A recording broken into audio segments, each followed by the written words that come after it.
ज्योतिष की दृष्टि से हमारे यहाँ जो काल गणना है उसका मुख्य आधार सूर्य और चंद्रमा, उसी के अनुसार मास हैं। वेद में उनको मधु, माधव, इस प्रकार 12 नाम है उनके। तो वेद में लिखा है मधुश्च माधवश्च उभौ वासंतिकौ ऋतु। मधु और माधव ये दो क्या हैं? महीने। वासंतिकौ ऋतु, वसंत ऋतु के महीने, मधु और माधव, जिसे आज हम ज्योतिष जो चल रही है उसको कहें तो चैत्र और वैशाख। चैत्र क्यों? चित्रा नक्षत्र में जब चंद्रमा होता है, जिस पूर्णिमा को, उस महीने का नाम चैत्र है। विशाखा नक्षत्र में जिस पूर्णिमा को चंद्रमा होता है वो वैशाख कहलाता है। इनके नाम इसलिए। तो चैत्र और वैशाख आज के नाम हैं वसंत ऋतु के महीनों के, और उधर मधु और माधव वैदिक नाम है। मधु, माधव, वसंतिकौ ऋतु। मधु और माधव ये जो 2 महीने वसंत ऋतु के महीने कह दिया। अब देखो कितना पुराना समय है, उसमें कितना अंतर आ जाता है कालगणनाओं में। कालगणना में आप तो बदल नहीं सकते, उसका आधार तो प्रकृति की विभूतियां हैं। तो उस दृष्टि से अब हम विचार करते हैं। उत्तरायण काल का जो मध्य भाग है, बीच के 2 महीने 6 महीने में से, वो क्या कहलाता है? आदान काल का, उत्तरायण का मध्य भाग, जिसमें मध्य बल होता है। यानी पहली ऋतु शिशिर, दूसरी ऋतु वसंत और तीसरी ग्रीष्म, वसंत ऋतु। तो उस पर देखिए हमारे यहाँ अलग अलग दृष्टि से चिंतन हुआ है। तो मैं किसको उचित मानता हूं वो अपना पक्ष रख रहा हूं, आप लोग अपने आप निर्णय करें। फिर सूर्य का उत्तरायण 14 या 15 जनवरी को नहीं, 14-15 जनवरी तो कह दिया हमने लोक व्यवहार में, अंग्रेजी पद्धति हमारे यहाँ चल रही है। यानी उस दिन लोग कहते हैं सूर्य मकर राशि में आया, मकर संक्रांति, उस दिन उत्तरायण। लेकिन भारत के ज्यादातर पंचांगों में आप देखोगे 22 दिसंबर को, अगले साल 21 दिसंबर की रात को मिलेगा, क्योंकि इस बार एक दिन लीप ईयर का आ रहा है, वो बढ़ जाएगा। तो दिन कैसे हो जाएगा? बढ़ जाएगा ना। तो 21 की रात को पड़ेगा, 21 दिसंबर की रात को सूर्य उत्तरायण होगा सायन पद्धति से। तो वहां लिखा आएगा इतने बजकर इतने मिनट पे सूर्य सायन मकर, सूर्य सायन सूर्य मकर राशि में प्रवेश कर गया। आगे लिखा मिलेगा, इस बार 15 को दिखाया था जनवरी को, 14 जनवरी को लिखाएगा निरयन सूर्य मकर राशि में। निरयन पद्धति की जो गणना है उसके अनुसार सूर्य मकर राशि में आएगा। तो यथार्थ मैंने बताया क्या है? निरयन पद्धति नहीं है। यथार्थ तो प्रकृति इस समय क्या है? सूर्य देखो किस दिन उत्तरायण हुआ, पश्चिमी गणना देख लीजिए, आप देख लीजिए, आपको स्कूलों में कब पढ़ाया जाता है कि सूर्य उस दिन भूमध्य बोलो कर्क रेखा से ऊपर आना शुरू हो गया। तो फिर यथार्थ तो वही है, ऋतु तो उसी के अनुसार बनेगी। आज की ऋतु 1400 साल पहले सूर्य की कैसी गति थी उसके अनुसार बनेगी क्या? तो वसंत ऋतु, शिशिर ऋतु, ग्रीष्म ऋतु, 6 ऋतुएं किसके अनुसार होंगी? आज के सूर्य की गति के अनुसार होंगी। हमारी शिशिर ऋतु आज की कब शुरू हो गई? 22 तारीख को 9 बजकर कुछ मिनट पर शिशिर ऋतु आरंभ होगी। उस दिन माघ मास आरंभ हुआ था। कौन सा? सूर्य का, चंद्रमा का नहीं कह रहा मैं, सूर्य का। और चंद्रमा की जो गणनाएं हुई तो सूर्य के अनुसार हैं। तभी तो हमने इस बार मलमास 2 रखे थे, दो श्रावण थे, ताकि सूर्य से हमारा मेल बना रहे। किनका? चंद्रमा के वर्षों का, जो विक्रमी संवत में हम गिनती करते हैं। क्यों? ताकि हमारे त्योहार ऋतुओं के अनुसार आते रहें। नहीं तो क्या होगा, हमारे जो मुस्लिम बंधु हैं उनके यहाँ चंद्र गणना के अनुसार त्योहार आते हैं। उनके त्योहार 18 साल के बाद विपरीत ऋतु में होंगे। जो त्योहार इस साल दिसंबर में था 11 दिन का अंतर पड़ जाता है। तो आप लगा लो 17 साढ़े 17 साल के बाद क्या होगा, वो जून में आएगा वो त्योहार उनका। क्यों? क्योंकि ऋतु तो सूर्य के अनुसार है और आप चंद्रमा के अनुसार त्योहार मना रहे हो, अपनी तिथियां मना रहे हो, तो वहां तो 11 दिन का अंतर है। 354 जो दिन है इतने का चंद्रमा का वर्ष है और 365 सही 1/4 सूर्य का है। अंतर आ गया कि नहीं आ गया? तो हमारे यहां ये ऋतु के अनुसार ही पर्व आते रहे, इसलिए 2.5 साल के बाद एक अतिरिक्त मास चंद्रमा का जोड़ दिया जाता है ताकि ये 10-12 दिन का जो फर्क हर साल पड़ता है वो समाहित हो जाए और हमारी जितनी भी तिथियां हम कर रहे हैं, त्योहार मना रहे हैं, पुण्य तिथियां मना रहे हैं, जन्म तिथियां मना रहे हैं, वो सारी उन्हीं ऋतुओं में बनी रही। लेकिन सूर्य का नहीं कर सकते हम, क्योंकि सूर्य तो अपने अनुसार चल रहा है। वहां किसके लिए करेंगे? ऋतु तो सूर्य बना रहा है, तो सूर्य के अनुसार ऋतु होती है। तो शिशिर ऋतु का आरंभ कब हुआ? 22 दिसंबर को। तो 2 महीने कब होंगे? 31 का ये लगा लो, वो लगा लो, दोनों 31 के, 20 अनुमानित बता रहा हूं, 19 को। 19 तारीख को जो है इस बार जो सूर्य 19 फरवरी को सूर्य मीन राशि में आ गया, आएगा अभी जो 19 आ रही है, आज तो अभी है नहीं ना, 19 तारीख को। उस दिन से चैत्र आरंभ हो जाएगा, माघ और फाल्गुन समाप्त हो जाएंगे, शिशिर ऋतु समाप्त हो जाएगी। समझ गए? तो चैत्र मास और वैशाख मास क्या हैं? वसंत ऋतु के महीने हैं। वैदिक नाम क्या है इनका? मधु और माधव है। तो सूर्य के अनुसार ऋतु होती हैं, तो 2 महीना कब हो जाएंगे? 19 को हो जाएंगे। यानी मकर के बाद कुंभ, ये दोनों राशियां पार कर करके 19 फरवरी को सूर्य मीन राशि में प्रवेश कर जाएगा, अर्थात 19 तारीख को चैत्र मास आरंभ हो जाएगा। 19 फरवरी यानी 20 लगा लो, 19 को रात को हुआ, देर से हुआ, तो सूरज तो 20 का ही हुआ, तो हम सूर्य के अनुसार पहला दिन मानते हैं भारतीय गणना के अनुसार। तो यानी 20 फरवरी से 20 अप्रैल, अनुमानित बता रहा हूं मैं, एक आध दिन, जैसे फरवरी मान लो 29 की होगी, 28 की होगी, तो वहां 21-22 हो जाएगा अप्रैल। तो आगे बात समझ में? मैं ये बात कहना चाह रहा हूं, वो जो अब नव संवत कब आ रहा है इस साल? 9 अप्रैल को आ रहा है, पहला दिन चैत्र का, शुक्ल पक्ष का। तो जो शुक्ल पक्ष से पश्चिम भारत के लोग नव वर्ष की गणना करते हैं और दिन मानते हैं, शुक्ल पक्ष से आरंभ करते हैं चैत्र के, बताओ उसके 10 दिन के बाद तो वसंत ऋतु समाप्ति हो जाएगी और आप तब आरंभ कर रहे हो। उसमें आप 10 दिन और कम ले लो, क्योंकि मलमास हो गया, 11 दिन का फर्क पड़ता है, तो और कितना पहले कर लोगे? तो हम कितनी दूर चले गए हैं अपने, कितनी दूर चले गए प्रकृति से। ये रूढ़िवादिता है। हमें अपनी गणनाओं पर दोबारा विचार करना चाहिए। विक्रमी संवत के अनुसार नवरात्र अर्थात चैत्र शुक्ल पक्ष का पहला दिन कब आ रहा है? 9 अप्रैल को आ रहा है। 11 दिन कम कर दीजिए ज्यादा से ज्यादा, तो कब हो जाएगा? मार्च के 28 लगा लो, 29 लगा लो, तब से वो हो जाए। उससे पहले और ले लो थोड़ा सा, 15 दिन। कुछ लोग चैत्र कृष्ण से नया वर्ष मानते हैं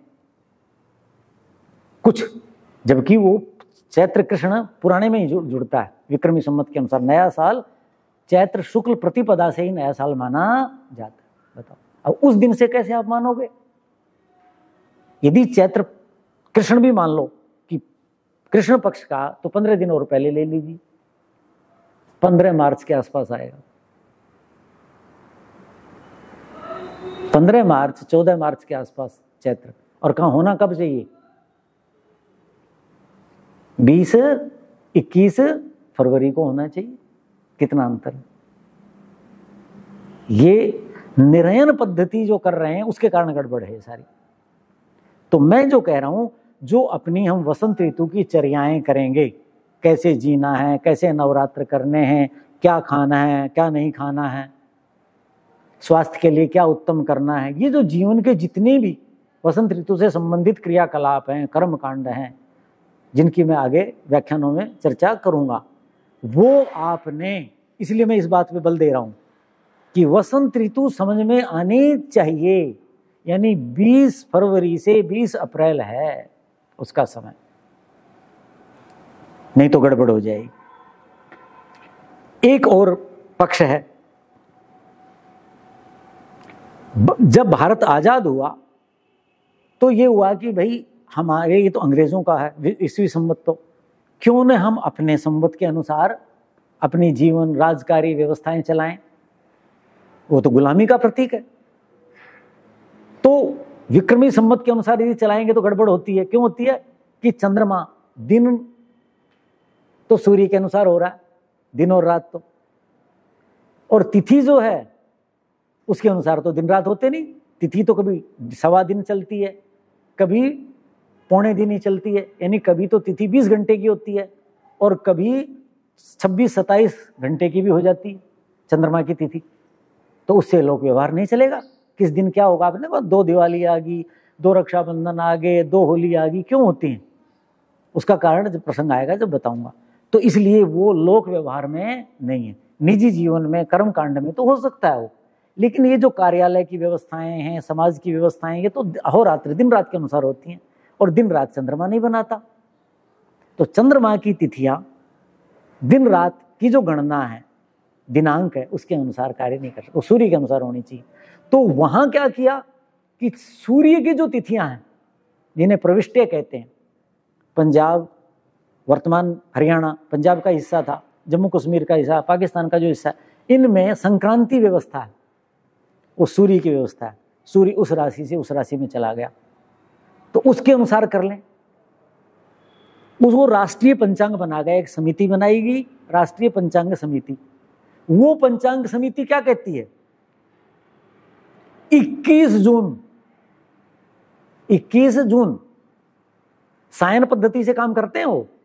21 जून को सूर्य मेष राशि में प्रवेश करेगा। अभी तो मीन में आ गया 19 को। अगली राशि कौन सी है? मेष राशि। वो मेष राशि कौन सी है?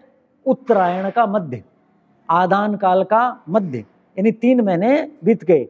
कौन से? माघ, फाल्गुन और चैत्र। हमारे अनुसार ये क्या कहते हैं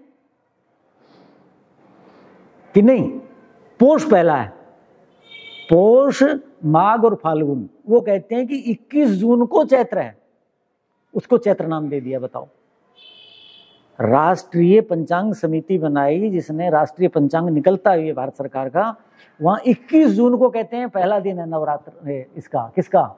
चैत्र का, सूर्य के अनुसार। यदि उस दिन से वसंत ऋतु मानोगे तो कहां तक जाएगी? 21 मई तक जाएगी या 20 मई तक जाएगी, 2 महीने। तो आप बताइए वसंत ऋतु होगी क्या उस समय? 20 अप्रैल के बाद लूएं चलने लग जाती हैं। अभी जो नए पत्ते आएंगे ना फरवरी में, नए पत्ते आने लग गए, अभी आएंगे, ये सारे 20 अप्रैल के बाद मेरे बेल लगी होती है, वो झुलस जाती है, 2-3 दिन लू जली झुलस जाती है 20 अप्रैल के बाद। वो वसंत ऋतु होगी। और मई में क्या हालत होगी? पता नहीं कैसी गलती हुई है, क्या करिए। मेरे से योग्य लोग होंगे, वो अच्छे ज्योतिषी बैठाए हुए होंगे, क्या हुआ होगा, भारत सरकार के सचिव बैठाए गए थे, बहुत तगड़ी समिति बनी थी, लेकिन उसके अनुसार क्या कहते हैं कि सूर्य जो है मेष राशि में 21 जून को आता है।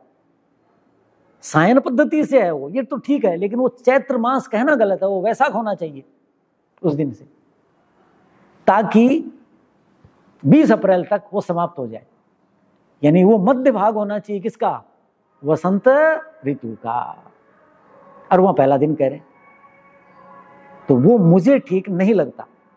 मैंने सब पे विचार करता हूं, तो मैंने तीनों चीज बताई। एक तो निरयन पद्धति वाले, माघ कब मानते हैं, किस दिन से होगा, 15 जनवरी से, यानी सूर्य मकर राशि पे कब आया, 14 जनवरी और 15 को सवेरे आया, उस दिन से। वो गलत हो जाएगा। अरे सूर्य तो 22 और 21 को आ जाता है, तो उस दिन से माघ मास, उस दिन से उत्तरायण, उस दिन से आदान काल, तो 2 महीने लीजिए शिशिर ऋतु। उसके बाद आपकी वसंत ऋतु आरंभ होती है, यानी 20 फरवरी से 20 अप्रैल, अंग्रेजी दृष्टि इसलिए बार बार कह रहा हूं क्योंकि हम इसी के अभ्यासी हैं। सूर्य जो है किस राशि में आ जाना चाहिए, मीन राशि। 19 तारीख को सूर्य मीन राशि में आ जाएगा, मीन मेष, ठीक है कि नहीं जी। 2 राशि में जब सूर्य रहेगा,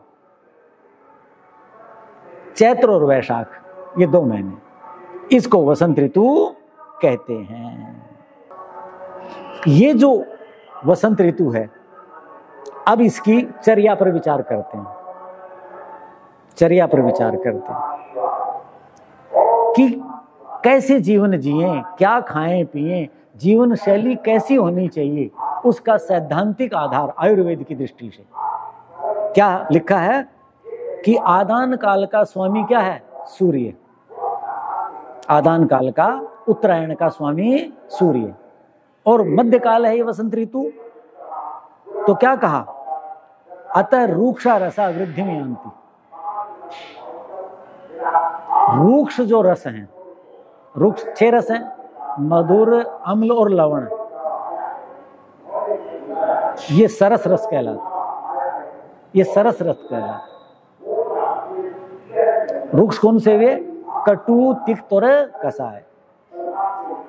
तो रूक्ष रस 6 रस हैं, मधुर, अम्ल और लवण, ये मधुर रस हैं, ये मधुर रस। तो ये जो रस हैं वृद्धि को प्राप्त होते हैं, यानी उत्तरायण में, शिशिर ऋतु में कौन सा होगा, तिक्त रस प्रधान होगा। वसंत ऋतु में कौन सा होगा, कषाय रस होगा, और ग्रीष्म ऋतु में कटुक रस प्रधान होगा। तो ये कहते हैं कि मयूखई जगतै सारम पिबती रवि, सूर्य अपनी किरणों से जगत के सार को, सौम्य अंश को पी लेता है, जिसके पहले व्याख्यानों में चर्चा की। तो क्या हो जाएगा उससे, हमारा शरीर रुक्ष हो जाएगा। हमारे शरीर के अंदर देखो, किसी को उल्टी लग जाती है, दस्त लग जाता है, शरीर कैसा हो जाता है। छोटे बच्चे को कुछ होता है, डॉक्टर क्या खाल ऐसे पकड़ के देखते हैं, मुड़ी रह जाती है, क्या कि इसके तो शरीर में पानी नहीं रहा, खनिज लवण निकल गए, उल्टी दस्त होते हैं ना, ऐसा देखते हैं। हमारा शरीर रुक्ष हो जाता है, क्या हो जाता है, रुक्ष हो जाता है। तो रूक्ष रस पैदा हो जाते हैं किसमें, आदान काल में, उत्तरायण काल में। और मध्य भाग कौन सा है, वसंत ऋतु, उसमें कषाय रस। कषाय रस कौन सा है, जैसे अमरूद का पत्ता चबाओ तो मुंह कैसा हो जाएगा, रुक्ष हो जाएगा। मोलसरी का पत्ता चबाओ कैसा हो जाएगा, रुक्ष हो जाएगा। हो जाएगा कि नहीं। कीकर की दातुन करो आप, कैसा हो जाएगा, रुक्ष हो जाएगा। तो ये जो 3 रस हैं, इनकी प्रधानता होती है। अब मोटी सी बात समझ लीजिए, वसंत ऋतु में किस रस की प्रधानता हुई, कषाय रस की प्रधानता हो जाती है। ये कहा, ये क्यों हो जाते हैं, क्योंकि सूर्य और चंद्रमा ना वायु क्या करते हैं, वायु तो आपने देखा सर्दी थी तो ठंडी हो गई, अब सूर्य ताकतवर हो गया तो कैसी हो जाएगी, गर्म होती जाएगी। ये दोनों मिलकर के हमारे शरीरों को ये सुखाते हैं।